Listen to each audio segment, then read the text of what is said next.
Major funding for KPBS Evening Edition has been made possible in part by Bill Howe Family of Companies, providing San Diego with plumbing, heating and air, restoration, flood and remodeling services for over 40 years.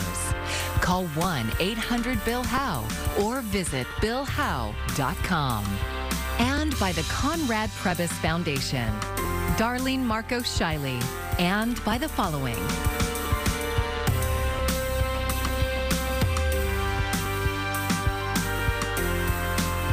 And by viewers like you. Thank you.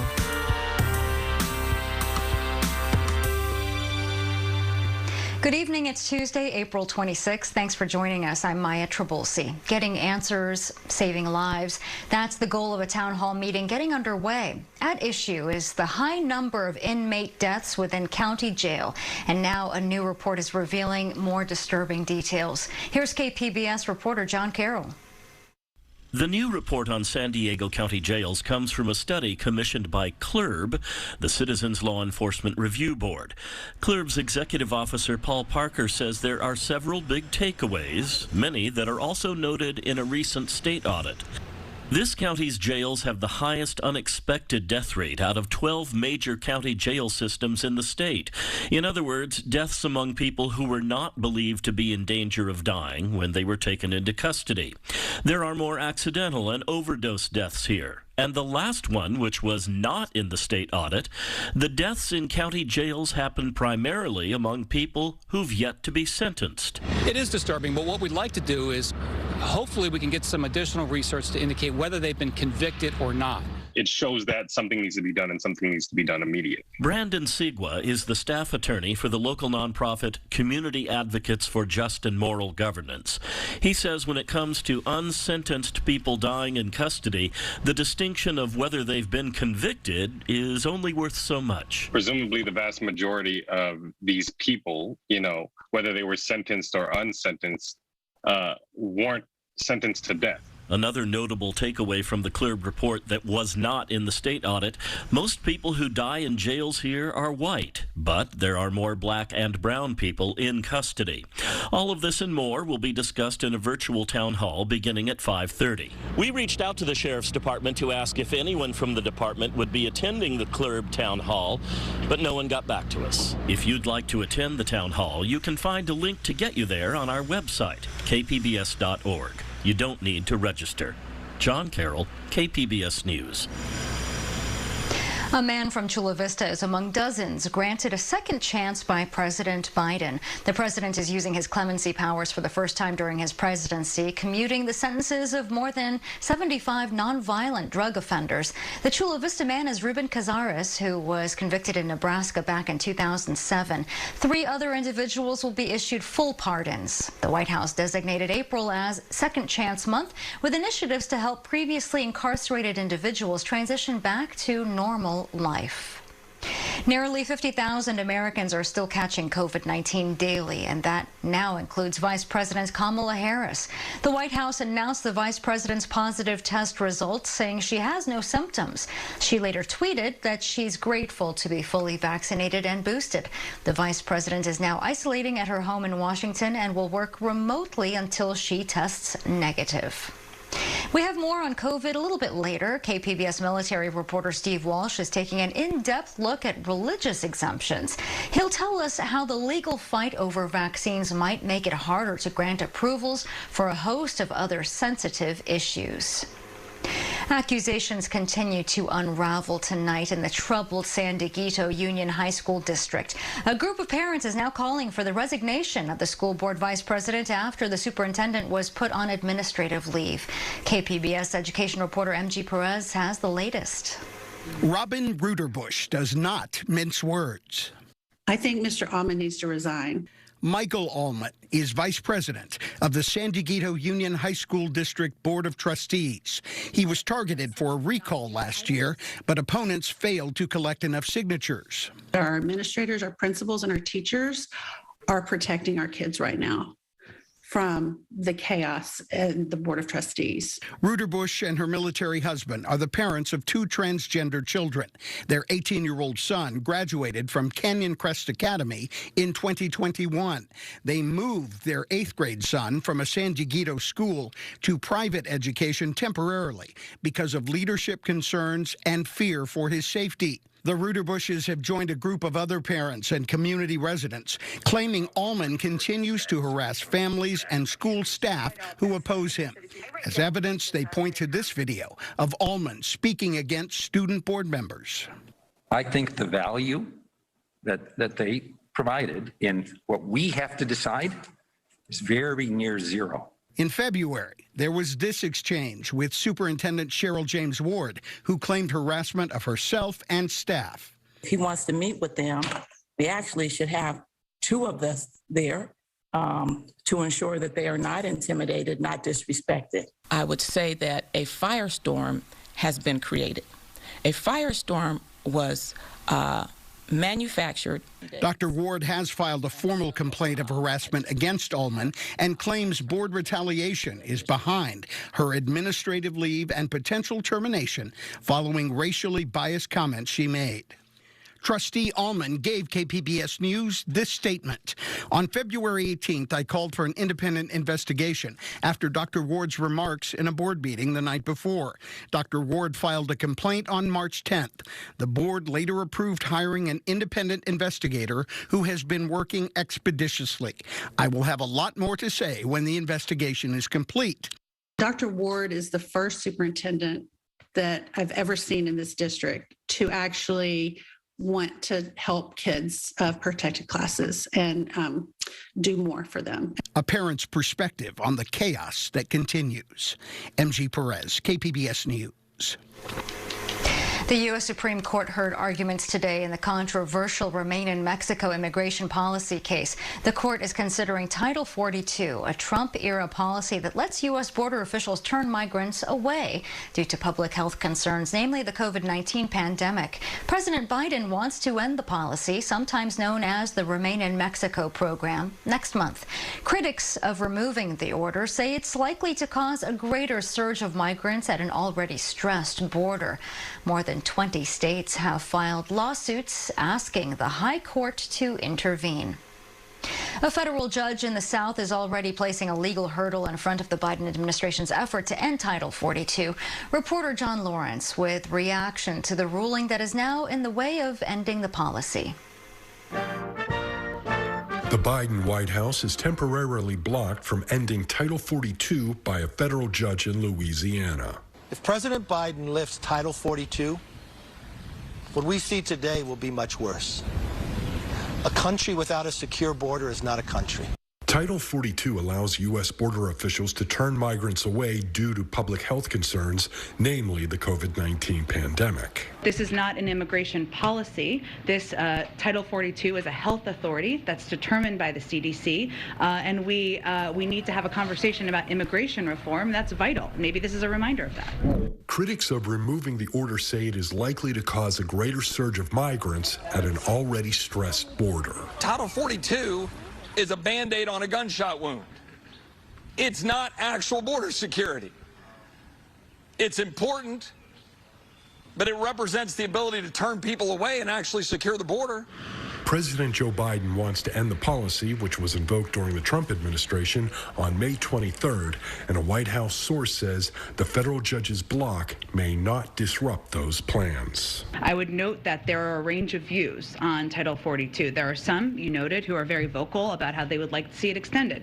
There are some who are very vocal about how they would not like to see that happen. So that's an important discussion that will be happening over the coming days and weeks.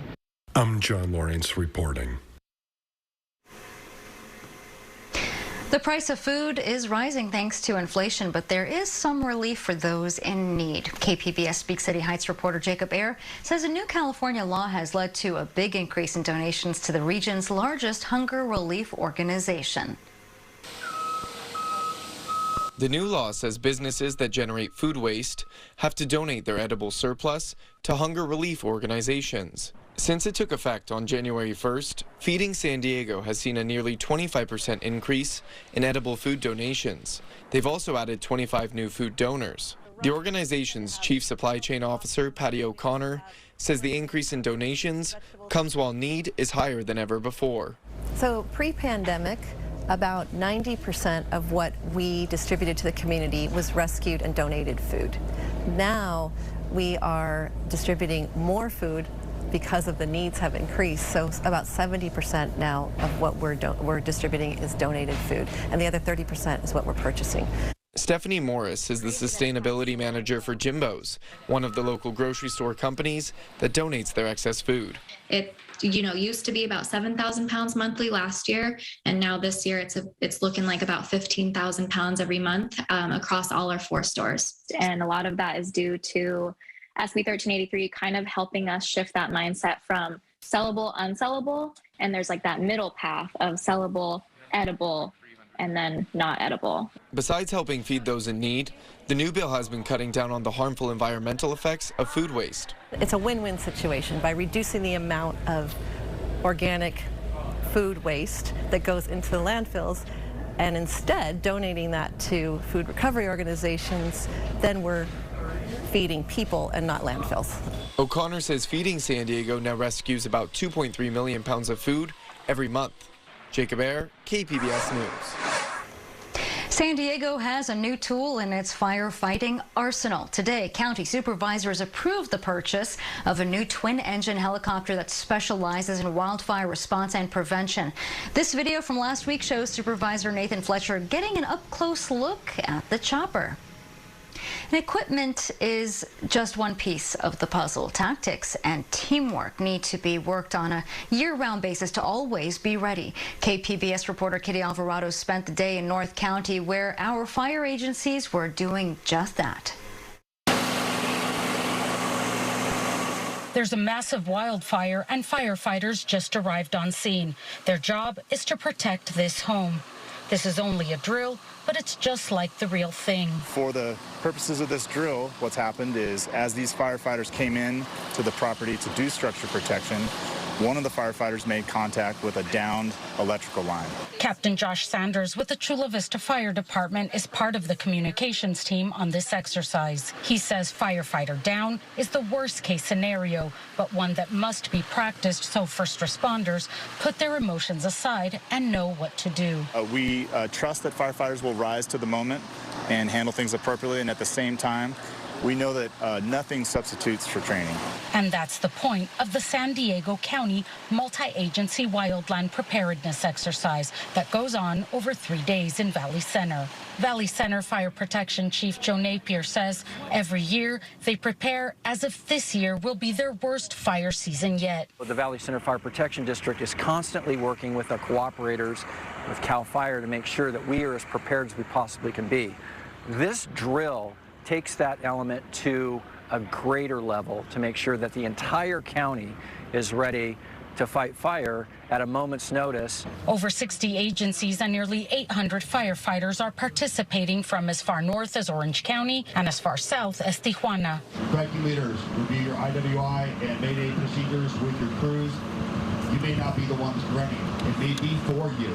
San Diego Fire and Rescue engineer Marcelo de Casas helps coordinate with the firefighters from across the border. He says both sides benefit from this training and cooperation. Fire goes, they blow across the border. They don't stop at the border. So this is why we need to be on the same page as far as strategies. Jose Luis Jimenez is the chief of operations for the Bomberos de Tijuana.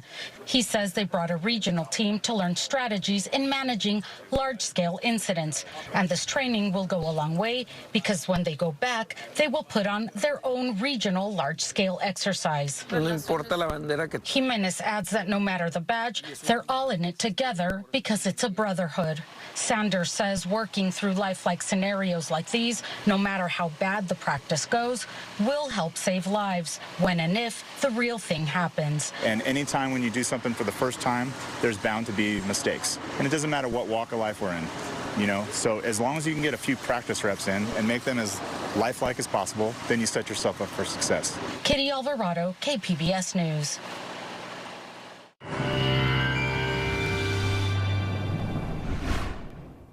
Well, we started off the week with some of those above average temperatures, but now as we take it into the mid and even late week, we're looking at a cooling trend that will approach the area. Also low-level clouds around the coastal areas and more interior. You'll also see some of those low-level clouds as well. By the time we head into the weekend, things are looking on the up and up for temperatures, and we'll get back to some seasonable, if not above average temperatures. So something to look forward to. But for tonight, we drop back to some 40s for Ramona, 44, Escondido, 49, Oceanside, 55, and notice that you'll see some of that cloud coverage start to build in throughout the overnight hours. But this is the warming trend that we saw early on in the week. It does carry on over and through your Wednesday before we start to see this dip in the jet stream work its way further to the south. So we're remaining dry. We do have the gusty winds that we'll see, especially in the more interior and into the higher elevations. So it's just worsening the drought conditions, heightening that fire weather danger that we'll have.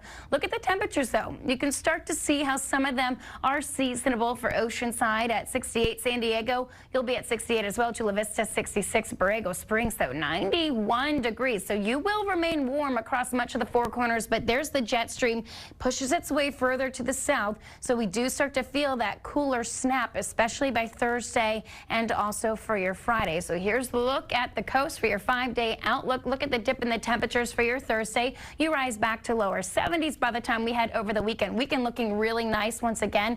Even inland, you'll get to the lower 80s by Saturday, but you'll note that the dip, especially in temperatures for your afternoon highs, comes down to 67 for your Thursday. And you'll also see some cooling trends across the mountains here into the higher elevations, breezy as well in the evening hours for Thursday, warming back up to the mid-60s by the time we get into the weekend. Saturday and Sunday looking quite nice. And across the desert, 90s in the forecast by the time we head into the weekend. For KPBS News, I'm meteorologist Michelle Rotella. I'm Judy Woodruff. Tonight on the NewsHour, as the United States increases arms shipments to Ukraine, worries grow about the reaction in Russia. Coming up at 7 after Evening Edition on KPBS. The military is taking a hard line on troops seeking religious exemptions to the COVID vaccine mandate. KPBS military reporter Steve Walsh says advocates worry the Pentagon's position could make it harder for other troops who seek different kinds of religious accommodations.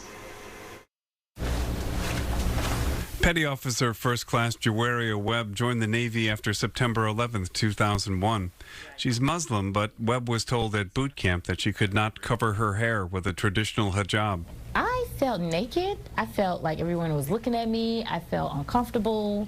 But it took time for me to get used to it. She still covered her hair when she was out of uniform.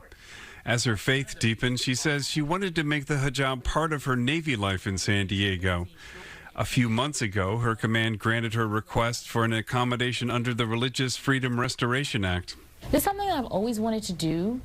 I was just worried about how people would perceive me, because now I'm supposed to be this religious person, and if I get upset, well, all Muslims get upset, and I have to be careful of what I say and what I do, because now I'm representing Muslims. And also it made me feel very proud, because now I feel like now I'm representing Muslims and they can see how we really are. RFRA has been in the spotlight as a number of troops, including a group of Navy SEALs, have filed lawsuits on religious grounds. They're challenging the military's COVID-19 vaccination mandate. The Pentagon is discharging troops who refuse the shot. Attorney Daniel Blumberg's firm handles religious freedom cases. He's not involved in COVID lawsuits, but he's worried his clients could be impacted.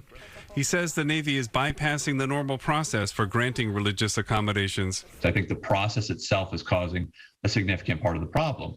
But the big problem is that nobody's getting granted. Nobody's getting granted. Right. Though mainstream Christian leaders support the vaccine, the most common objection is that the cells used to research the vaccine were ancestors of aborted cells taken decades earlier.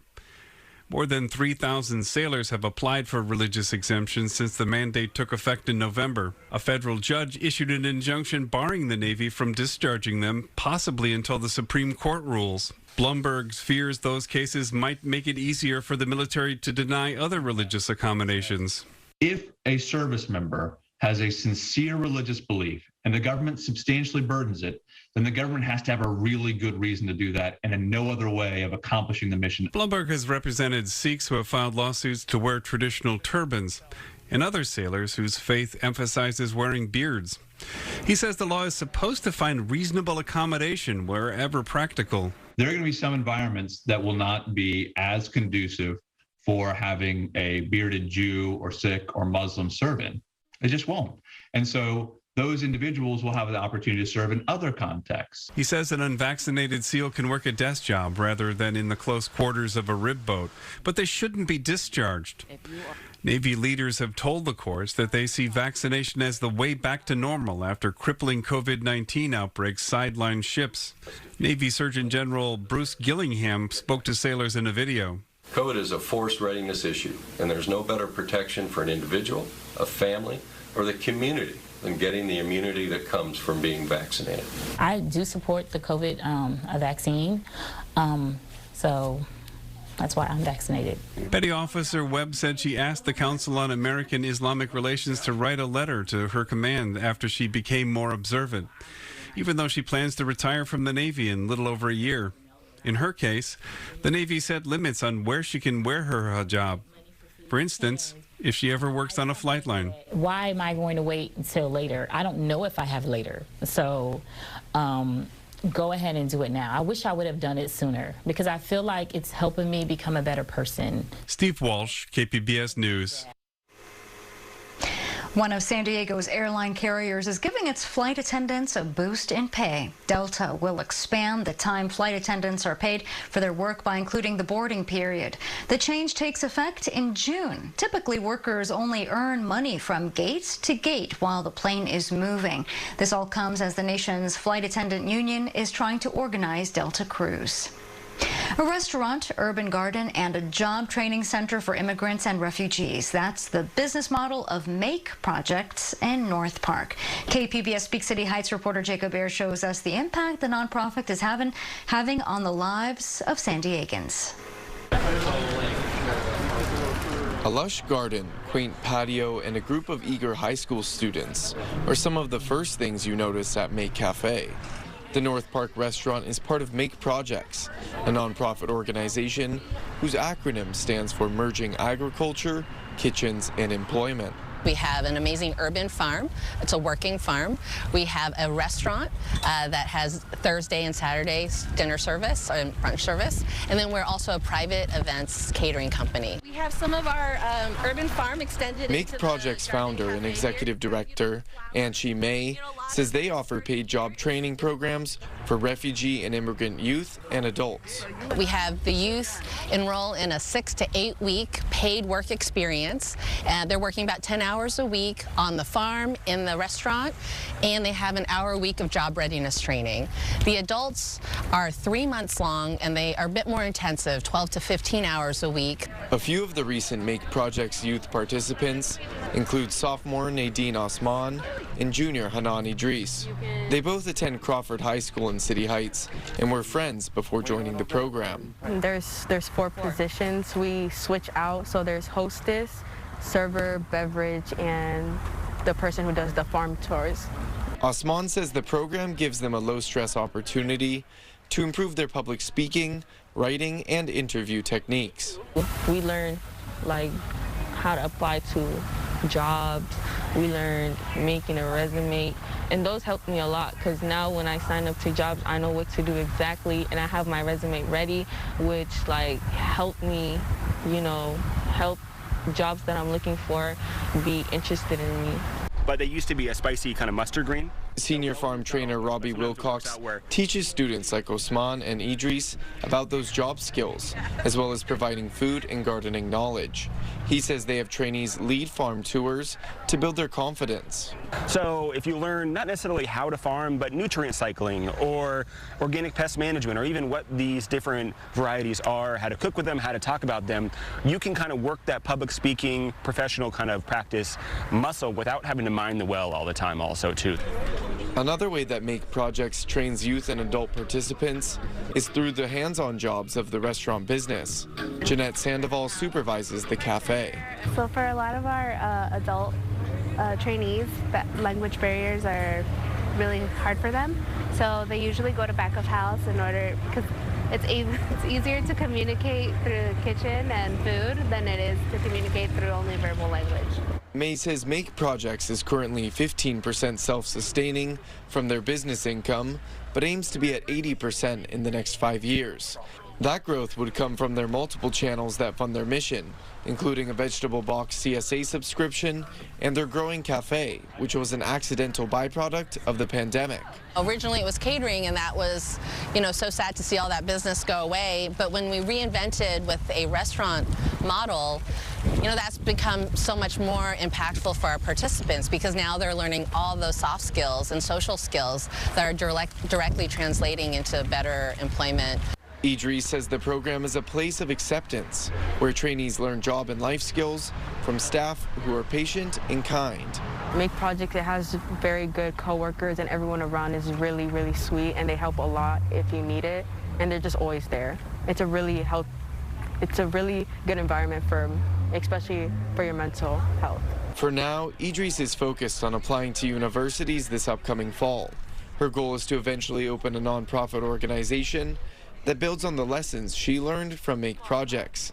And Osman is excited to begin her new job making pizzas at Little Caesars, a role she had help applying for through the program. Jacob Ayer, KPBS News. And you can find tonight's stories on our website, kpbs.org. Thanks so much for joining us tonight. I'm Maya Trabulsi. Good night. Major funding for KPBS Evening Edition has been made possible in part by Bill Howe Family of Companies, providing San Diego with plumbing, heating and air, restoration, flood and remodeling services for over 40 years. Call 1-800-BILL-HOWE or visit billhowe.com. And by the Conrad Prebys Foundation, Darlene Marco Shiley. And by the following: